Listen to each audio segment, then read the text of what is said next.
सभी साथी कृपया अपनी अपनी जगह ले लें और बैठ जाएं। ज्यादा लंबा समय ना लेते हुए, आपके बीच में ज्यादा विलंब ना करते हुए, आपके हर दिल अजीज महबूब नेता श्री अनुराग डांडा जी को जोरदार तालियों के बीच में बुलाना चाहूंगा। श्री अनुराग डांडा जी, बहुत बहुत शुक्रिया आप सभी का। ये बदलाव यात्रा पिछले 10 दिन से चल रही है। आज 10वां दिन है, 9 दिन बदलाव यात्रा करके आए हैं। और जब पूरा हरियाणा घूम के महेंद्रगढ़ से शुरू किया था और पूरा सेंट्रल हरियाणा होते हुए पूरा हरियाणा घूम के जब अपने घर पहुंचा तो आप लोगों से बहुत प्यार मिला। इसके लिए बहुत बहुत आभार आप सभी का। माननीय मंत्री पंजाब सरकार चेतन सिंह जोड़माजरा जी, हमारे जिला अध्यक्ष गजन सिंह जी, गोयत जी,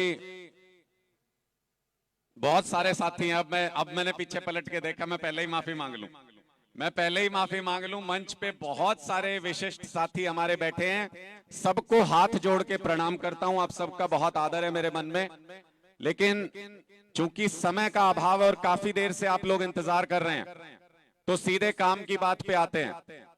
ये बदलाव यात्रा है क्या? कई लोग मुझसे पूछ चुके, मीडिया के साथी भी पूछ रहे थे कि जी ये कांग्रेस भी यात्रा निकालती है, ये बीजेपी वाले भी आजकल यात्रा निकाल रहे हैं, ये आपकी यात्रा अलग कैसे है? तो मैंने उनको कहा कि भाई एक बार सोच के देखना जरा, कांग्रेस क्यों यात्रा निकाल रही है? 25 साल राज किया कांग्रेस ने हरियाणा के ऊपर, 25 साल तक राज किया कांग्रेस ने हरियाणा के ऊपर। अगर कुछ करना चाहते थे हरियाणा के लिए तो कर देते। मुफ्त बिजली करनी थी, शिक्षा अच्छी करनी थी, स्वास्थ्य अच्छा करना था, नौकरी देनी, जो भी करना था। 25 साल कम थोड़ी होते हैं। जब अपना समय था तब किया नहीं, अब यात्रा निकाल रहे हैं। कुछ नहीं होगा इससे, राजनीतिक ढकोसला है। ये बीजेपी वाले 52-55 यात्राएं निकाल रहे हैं पूरे प्रदेश के। का पैसा है इनके पास। ये थोड़ा सा इधर से जगह दे देना, ये एंटीना कम पकड़ रहा है। हाँ, भ्रष्टाचार का खूब पैसा है इनके पास, तो गाड़ियां घुमा रहे हैं पूरे प्रदेश के अंदर। कोई समर्थन नहीं मिल रहा इनकी यात्रा को, खाली जा रही हैं इनकी यात्राएं। लेकिन सवाल मेरा फिर वही है, ये क्यों यात्रा निकाल रहे हैं? ये तो सरकार में बैठे हैं, मुख्यमंत्री इनका है। जो भी हरियाणा में करना चाहते हैं एक दस्तखत करके कल लागू कर सकते हैं, फिर यात्रा क्यों निकाल रहे हैं? लोगों के लिए काम कर दें जो भी करना चाहते हैं। इसका मतलब ये भी यात्रा के नाम पे राजनीति कर रहे हैं, राजनीतिक ढकोसला है, कुछ नहीं रखा इनकी यात्रा में। हम यात्रा क्यों निकाल रहे हैं? आम आदमी पार्टी यात्रा क्यों निकाल रही है? आम आदमी पार्टी इसलिए यात्रा निकाल रही है क्योंकि पिछले 57 सालों में कभी आपने कांग्रेस को मौका दिया, कभी बीजेपी को, कभी इनेलो को, कभी जेजेपी को, कभी लोकदल को, कभी हवीपा को, सबको मौका देके देख लिया। लेकिन 24 घंटे बिजली आती हो आपके गांव में तो बता दो, आती है क्या? आपके गांव के सरकारी स्कूल अच्छे हो गए हो तो बता दो, सारे टीचर उनके अंदर तो हैं क्या? सरकारी स्कूल अच्छे हो गए क्या? सरकारी अस्पताल में आप जाओ, भगवान ना करे कभी कोई परिवार में बीमार हो, आप सरकारी अस्पताल में जाओ और सारा इलाज आपको मुफ्त में मिल जाए, ऐसा अगर होता हो तो बता दो। हैं सरकारी अस्पताल किसी दिन के? कोई टेस्ट होता है वहां पे? कोई दवाई मिलती है वहां पे? अब आप ये बताओ, पानी घर घर में पहुंच गया और टूटी लग गई हो हर गांव के घर में कि भाई पीने का पानी तो कम से कम साफ सुथरा आएगा, ऐसा हो गया क्या? हुआ ऐसा? ये सड़कें अच्छी बन गई हो, जहां बन गई वहां पे वसूली टैक्स लगा दिया। ये खट्टर साहब कुछ दिन पहले कह रहे थे, कहते हमने अच्छी सड़कें बनवा दी। मैंने कहा खट्टर साहब, अगर अच्छी सड़कें आपने बनवा दी तो पैसे हमसे क्यों ले रहे हो? भाई ये तो वही बात होगी, कोई ये कहे मैंने बहुत बड़ी रैली करा दी और पैसे उसके किसी दूसरे से मांगता फिरे, तो रैली कैसी कराई फिर?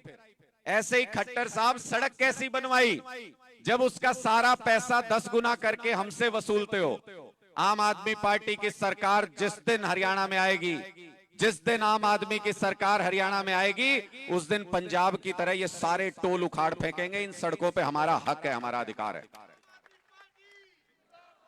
हम इसलिए निकाल रहे हैं, हम इसलिए बदलाव यात्रा निकाल रहे हैं कि ये कांग्रेस बीजेपी पार्टी बदलने से काम नहीं चलेगा। पार्टी बदल के, सरकार बदल के, सिस्टम बदलना पड़ेगा। इसके लिए बदलाव यात्रा निकाल रहे हैं। सिस्टम बदलना पड़ेगा। क्या बदलेंगे सिस्टम में? जो दिल्ली में बदल दिया वही बदलेंगे सिस्टम में। दिल्ली में पता है आम आदमी पार्टी की सरकार क्या करती है? मालूम है सारे काम आपको। फिर गिनवा देता हूं एक बार। हमने बनवा दिया राम मंदिर, हमने बनवा दिया। मैंने कहा पहली बात तो इन्होंने बनवाया नहीं, सुप्रीम कोर्ट के आदेश से बना। और दूसरी बात, बनवा कोई भी ले, दर्शन तो अरविंद केजरीवाल जी की तीर्थ यात्रा ही कराएगी। खूब दर्शन कराएंगे। 85,000 बुजुर्गों को दिल्ली के अंदर तीर्थ यात्रा करा चुके हैं। पंजाब में भी 53,000 बुजुर्गों को तीर्थ यात्रा पे भेजने का इंतजाम किया है। ट्रेन चल रही है, लगातार ट्रेन चल रही है। हरियाणा में भी जब सरकार आएगी, इनके बस की नहीं है, इनके बस की नहीं है। हरियाणा में भी जब आम आदमी की सरकार आएगी तो हम तीर्थ कराएंगे हरियाणा के एक एक बुजुर्ग को, एक एक बुजुर्ग को। ये बदलाव लाना चाहते हैं।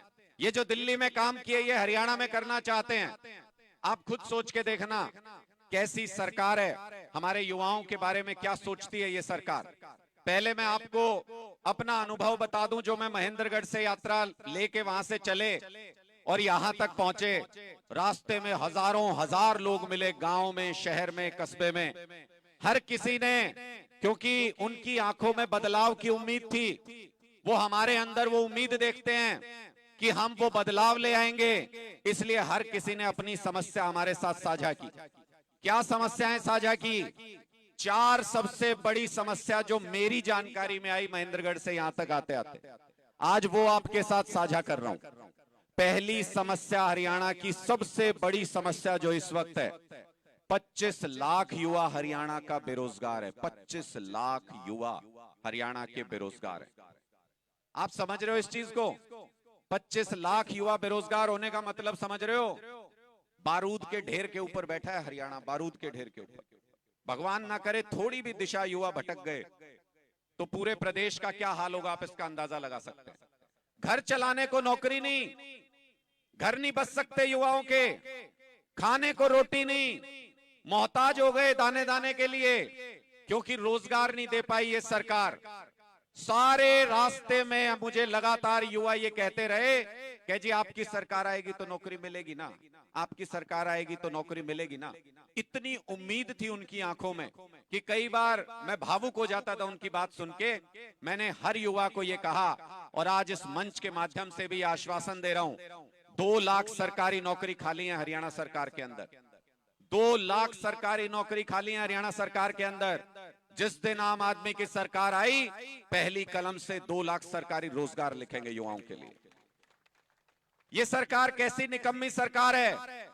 25 लाख युवा बेरोजगार हैं, 2 लाख सरकारी नौकरी खाली है हरियाणा सरकार के अंदर। खट्टर साहब कल चाहें तो साइन करके 2 लाख युवाओं को नौकरी दे सकते हैं, लेकिन इनकी नीयत देखिए कितनी घटिया है। ये हमारे युवाओं को कह रहे हैं 10,000 युवाओं को इजराइल भेजेंगे नौकरी करने के लिए। क्यों भेज रहे हैं इजराइल नौकरी करने के लिए? समझ रहे हो ये बात? इजराइल में युद्ध चल रहा है, युद्ध, लोग मर रहे हैं वहां पे। पूरी दुनिया के लोग नौकरी छोड़ छोड़ के चले गए इजराइल से, क्योंकि वहां लगातार गोला बारूद बरस रहा है। हमारे 10,000 युवाओं को वहां मरने के लिए भेजना चाहते हैं खट्टर साहब। इतनी घटिया नीयत इन लोगों की है, इतनी घटिया नीयत। यहां दे दो ना, नौकरी दे सकते हो तो 2 लाख नौकरी यहां दो, लेकिन नहीं दे सकते। इसलिए जब आप अपनी सरकार बनवा लोगे, सारे युवाओं से कह रहा हूं हरियाणा के, जब आप अपनी सरकार बना लोगे, आप ही नौकरी देने वाले, आप ही नौकरी लेने वाले, कोई बीच में नहीं होगा। आम आदमी अपना काम खुद कराएगा, अपनी सरकार खुद चलाएगा। इसलिए सारे युवाओं से आह्वान करता हूं कि आज से जुट जाओ। 1 साल का समय, उखाड़ फेंको इन सरकारों को और ऐसी सरकार बनाओ जिसमें कोई आपकी सुनने वाला हो। दूसरी सबसे बड़ी समस्या जो पूरे प्रदेश से जब हम गुजरे तो हमारे ध्यान में आई, बिजली की समस्या दूसरी सबसे बड़ी समस्या है। कहते हैं जब मैं पत्रकारिता करता था और बहुत सारे नेताओं से मिलता था, तो जो बुजुर्ग कई नेता मुझे ये बताते थे, कहते थे राजनीति जब तक जमीन से नहीं जुड़ोगे, जब तक जमीन पे नहीं घुसोगे, जमीन पे पसीना नहीं बहाओगे, तब तक राजनीति नहीं समझ पाओगे। आज मुझे उनकी उस बात का मतलब समझ में आ रहा है। जब महेंद्रगढ़ से चले और गांव-गांव, शहर-शहर लोगों से मिलते हुए यहां तक पहुंचे, तो पता चला कि हरियाणा की असली नब्ज क्या है, हरियाणा की असली समस्या क्या है। दूसरी सबसे बड़ी समस्या बिजली की समस्या हरियाणा के अंदर जो मुझे समझ में आई, लोगों के हजारों हजार रुपए के बिल दे रखे हैं, उनके घर में एक बल्ब एक पंखा चलता है, लेकिन हजारों हजार के बिजली के बिल दे रखे हैं उनके। लूट मची हुई है। नए मीटर पूरे प्रदेश के अंदर लगाए जा रहे हैं, पूरे प्रदेश के अंदर कह रहे हैं घरों से निकाल के खंभों पे लगाएंगे मीटर, नए मीटर लगा रहे हैं। बहुत बड़ा घोटाला है इन नए मीटर के अंदर, बहुत बड़ा घोटाला है। घटिया क्वालिटी के नकली मीटर लगाए जा रहे हैं सारे प्रदेश में। जहां से मैं गुजरा, लोग बोले जी चौथे दिन खराब हो जाते हैं ये मीटर, बदलवाने का पैसा भी लोगों से वसूलते हैं और बंद करके चले जाओ आप अपना घर। चेक करके देख लेना, किसी को यकीन नहीं हो मेरी बात पे, 10 दिन के लिए अपना घर बंद करके चले जाओ, आपका मीटर फिर भी चलेगा, मीटर आगे चला हुआ मिलेगा। धूप में भी चलते हैं ऐसे मीटर लगा दिए इन्होंने, जितनी तेज धूप उतनी तेज भागते हैं, जितनी तेज धूप उतनी तेज भागते हैं। लूट रहे हैं लोगों को। ये जो लूट मचा रखी है पूरे प्रदेश के अंदर, बिजली के नाम पे जो लूट मचा रखी है, आ जाओ भाई साथियों, आ जाओ फटाफट। ये देखो ये आ गए युवा साथी अपने सारे, आ जाओ साथियों, ले लो अपनी अपनी जगह, ले लो सारे, आ जाओ आ जाओ आ जाओ, ले लो जगह, ले लो सारे। बहुत बढ़िया, तुम्हारी बात कर रहा था, युवाओं की बात कर रहा था। आजा मेरे भाई, आजा, बहुत बढ़िया, जूते निकालो। आइए मीना जी, आइए। बहुत बहुत शुक्रिया, बहुत बहुत आभार, बहुत बहुत शुक्रिया, बहुत बहुत आभार। बैठो भाई सारे साथी, जहां खड़े हो वहीं जगह ले लो, अपनी अपनी साइड में आ जाओ, इधर सबको दिख भी जाए। मैं आपके मुद्दे पे, युवाओं के मुद्दे पे अभी बात करके हटाऊं, और दूसरी बात अब बिजली के मुद्दे पे। साथियों आ जाओ। दूसरी बात, अब हम दूसरा मुद्दा उठा रहे हैं, बिजली का मुद्दा। बिजली के मुद्दे पे मैंने आपको बताया, एक तो आप बोल दो, आप बोल दो, बैठ जाओ,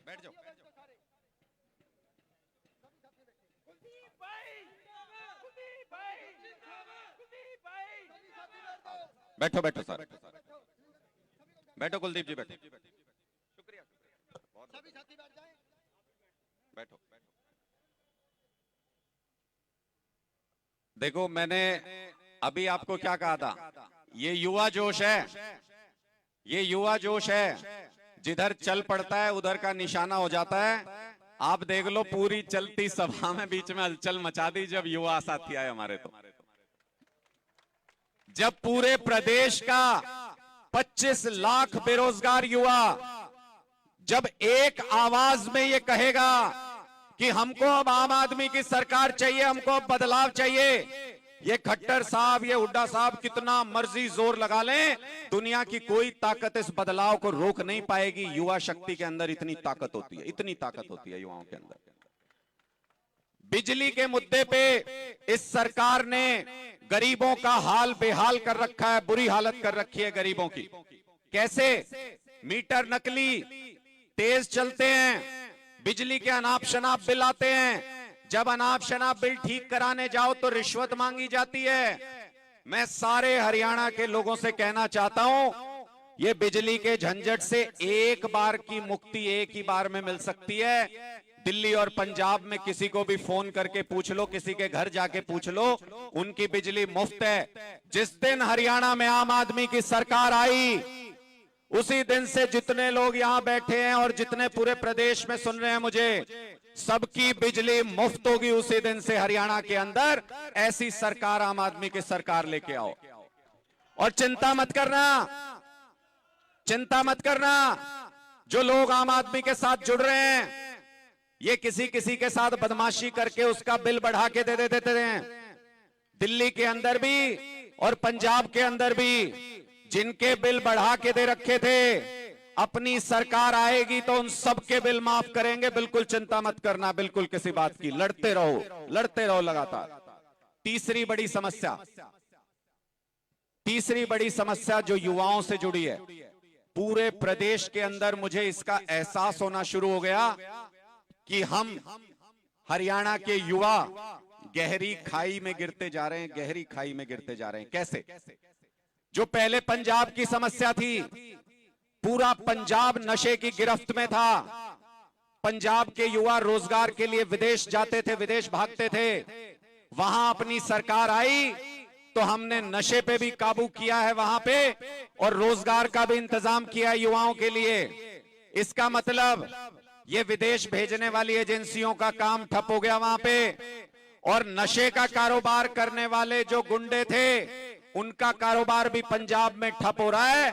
उन सब ने अपनी दुकानें हरियाणा के अंदर खोल ली हैं। हमारे लिए सावधान होने का मामला है, सावधान हो जाओ, वरना आने वाले समय में एक एक गांव के अंदर युवा नशे की गिरफ्त में आ जाएंगे।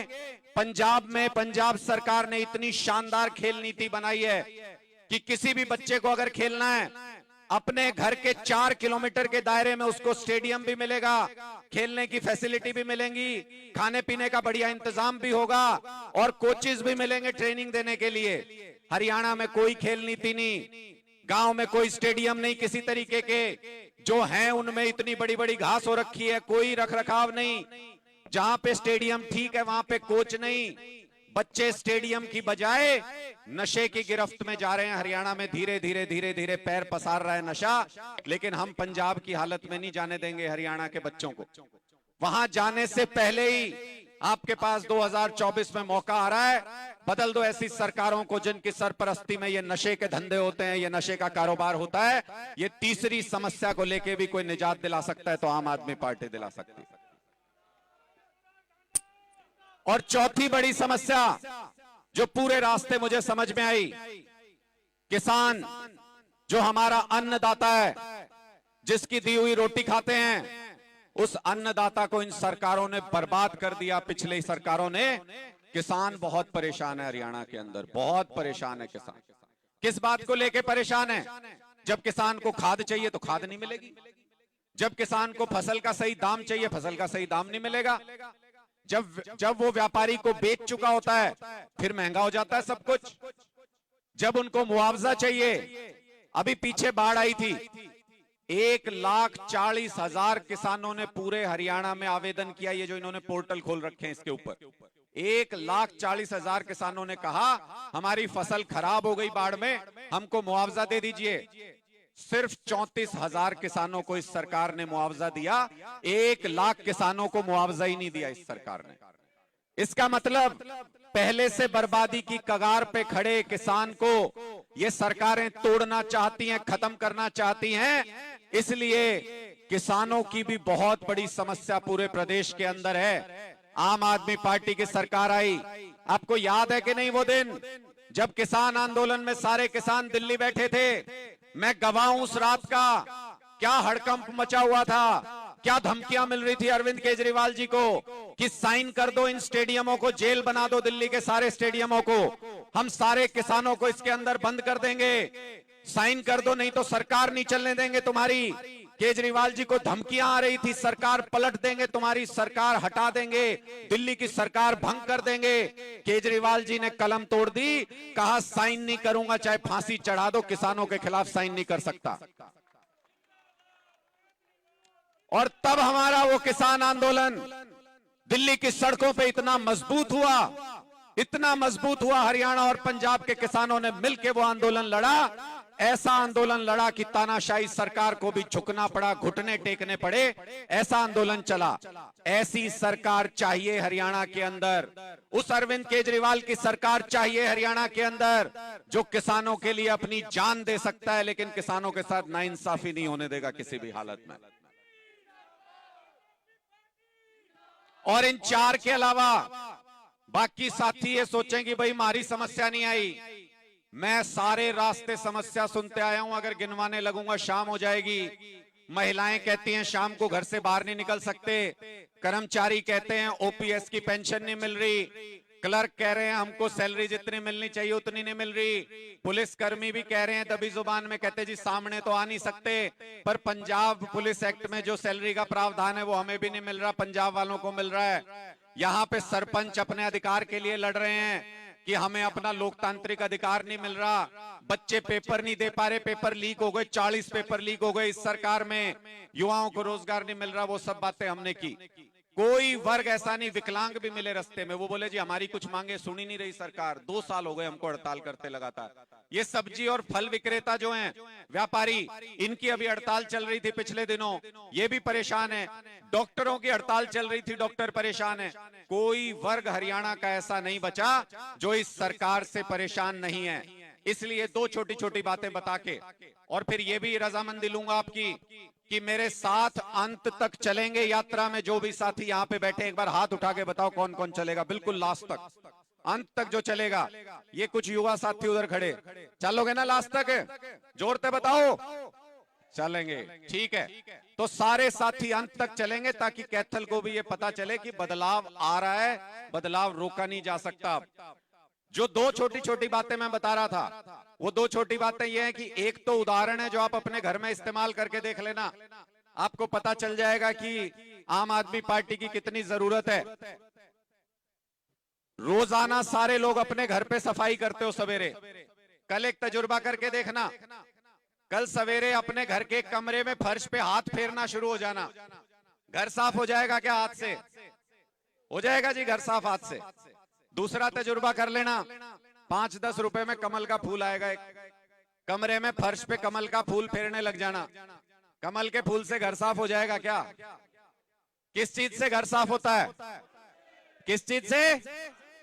झाड़ू से ही घर साफ होता है, और झाड़ू से ही हरियाणा का भ्रष्टाचार साफ हो सकता है, और कोई ताकत दुनिया की नहीं है जो भ्रष्टाचार साफ कर। ये घरेलू उदाहरण था, इसलिए दिया, आपके बात समझ में आए। दूसरी बात कि पूरे प्रदेश के अंदर जो स्थिति है, जिस तरीके से लोग परेशान हैं, वो आप देख रहे हो। सबको अपनी अपनी परेशानी है, लेकिन चुनाव जब आता है तो ये राजनीतिक पार्टियां आपके बीच में एक जहर का इंजेक्शन लेके आती हैं, आपके लगा देती हैं चुपके से। पता है कौन सा है वो जहर का इंजेक्शन? पता है कौन सा है? जात समझाएंगे आपको। चुनाव से ठीक पहले मेरे को कई बार हंसी भी आती है, दुख भी होता है, ये भी सोचता हूं कितने भोले लोग हैं अपने हरियाणा के।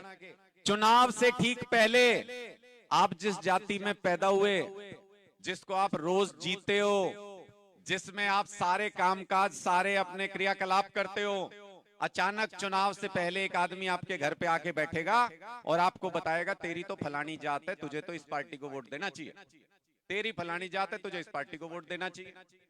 मैं आपके सामने एक सवाल छोड़ के जा रहा हूं, जब इस बार जब कोई व्यक्ति ऐसी बात लेके आए आपके सामने, एक सवाल जरूर पूछना मेरी तरफ से, उसको बोलना कि तुम जिस जात के, जिस पार्टी का वोट देने के लिए कह रहे हो मैं दे दूंगा, लेकिन क्या सरकार बनने के बाद एक ऐसी सड़क बनवा दोगे पूरे हरियाणा के अंदर जिसपे सिर्फ मेरी जात के लोग चले, बाकी कोई चल नहीं सके? पूछ के देखना, क्या बनवा सकता है क्या? उससे पूछना कि क्या ऐसी योजना ले आओगे कि सिर्फ मेरी जात के लोगों के यहाँ बिजली मुफ्त हो, बाकी किसी के यहाँ बिजली मुफ्त नहीं हो? पूछ के देखना उससे। भाई जात के नाम पे वोट मांग रहा है ना, तो काम भी जात के आधार पे होना चाहिए। हो नहीं सकता। भारत के संविधान में, भारत के लोकतंत्र में ऐसा कोई तरीका नहीं है, संभव नहीं है। अगर कोई सरकार काम करने वाली होगी तो यहां से लेके वहां तक किसी जाति का व्यक्ति बैठा हो, सबका काम होगा। और अगर कोई सरकार काम करने वाली नहीं है, किसी मर्जी जात की पार्टी को वोट दे देना, यहां से वहां तक कोई बैठा हो, उसका काम नहीं होगा, कुछ भी कर लेना। इसलिए इस बार जो जात के नाम पे वोट मांगने आए, काटा मार देना उसके ऊपर। और जब आप इस तरह से काटा मारते जाओगे, मुझे गर्व है इस बात का, अपने नेता पे, अपनी पार्टी पे फक्र है मुझे इस बात का कि अंत में सिर्फ एक पार्टी और एक चुनाव निशान बचेगा, आम आदमी पार्टी और झाड़ू का चुनाव निशान, क्योंकि जात के नाम पे वोट नहीं मांगते हैं। काम के नाम पे वोट मांगते हैं, और काम के नाम पे वोट मांग के जब चुनाव लड़के जीत के आते हैं तो काम करते हैं। 5 साल बाद जब आपके बीच में आएंगे तो दिल खोल के हाथ जोड़ के नम्रता के साथ कहेंगे कि अगर हमने काम किया हो तो वोट देना, वरना बिल्कुल वोट मत देना। इसी मंच पे यहां खड़े होके किसी और पार्टी का नेता अगर ये बोल जाए कि हमने काम किया हो तो हमें वोट देना, वरना बिल्कुल वोट मत देना, तो दे देना उसको वोट। हिम्मत नहीं किसी पार्टी के नेता में जो इस मंच पे खड़े होकर यही बात दोहरा जाए, क्योंकि अगर कोई कह देगा कि काम किया हो तो वोट देना वरना वोट मत देना, तो आप में से एक भी आदमी वोट नहीं देगा इन पार्टियों को, क्योंकि काम तो किया ही नहीं। क्या काम किया? 57 साल में ना बिजली, ना पानी, ना स्कूल, ना अस्पताल, ना सड़कें। क्या काम किया? युवाओं को रोजगार नहीं, महिलाओं को सुरक्षा नहीं। क्या काम किया? व्यापारी व्यापार नहीं कर सकता खुल के, किसान अपनी फसल नहीं लगा सकता खुल के, तो क्या काम किया? इसलिए आम आदमी पार्टी काम करने वाली पार्टी है। काम के नाम पे आपका वोट मांगने आए हैं। ये सारे नेता, कोई 10वां वोट मांग रहा होगा, कोई अपना आखिरी वोट मांगने भी आएगा। राजनीति का एक बहुत बड़ा डायलॉग है ये मेरा आखिरी चुनाव है भाई, के मैंने आखिरी बार वोट दे दो। राजनीति का बहुत बड़ा डायलॉग है। वो लोग आपसे अपना आखिरी वोट मांगने आएंगे। मैं आपसे अपना पहला वोट मांगने आ रहा हूं। आम आदमी पार्टी अपना पहला वोट मांगने आ रही है आपसे। वो हिसाब देने नहीं आएंगे अगली बार, हम आपके बीच में हिसाब देने आएंगे अगली बार। इसलिए चुनाव आपका है, बदलाव हो रहा है पूरे हरियाणा के अंदर। मैं विश्वास के साथ कह सकता हूं एक तरफा बहुमत की सरकार बनाएंगे 2024 में। अब आप तय कर लो इस बदलाव के साथ चलना है कि नहीं चलना है। लेकिन मेरी ये बात ध्यान रखना, जो साथी इस बदलाव से पीछे छूट गए, 10 साल बाद आपके बच्चे जब बड़े होंगे, आपकी आंख में आंख डाल के ये कहेंगे कि जब हरियाणा बदल रहा था, जब हमारे लिए रोजगार का इंतजाम हो रहा था, बिजली पानी की व्यवस्था हो रही थी, उस वक्त माताजी, पिताजी, दादाजी आप क्या कर रहे थे, कहां थे आप? यकीन मानना आप नजर नहीं मिला पाओगे अपने बच्चों से उस वक्त। और जो लोग इस बदलाव का हिस्सा बने, उनके बच्चे गर्व से अपने स्कूल कॉलेज में छाती चौड़ी करके ये बताया करेंगे कि आजादी के दूसरे आंदोलन में जब हरियाणा बदल रहा था, सुनहरा हरियाणा बन रहा था, तो हमारे माँ बाप इस लड़ाई के अंदर शामिल थे। गर्व करेगा आपका बच्चा आपके ऊपर अगर ये बदलाव का हिस्सा आप बनते हो तो। इसलिए मेरी बात अगर पीछे तक एक एक व्यक्ति को समझ में आई हो, मेरे साथ एक भारत माता का नारा बुलंद करना, मैं समझ जाऊंगा कि आपके दिलों तक मेरी बात पहुंची है। बंद मुट्ठी करके, हाथ ऊपर करके, भारत माता के वंदन का एक तरीका होता है। भारत माता पे शीश नवाते हैं हम, हाथ ऊपर करके सारे साथी पीछे तक, युवा बुजुर्ग भारत माता का नारा लगा रहे हैं। भारत माता की, भारत माता की, इनकलाब, इनकलाब। बहुत बहुत शुक्रिया आप सभी का इस बदलाव में शामिल होने के लिए। अब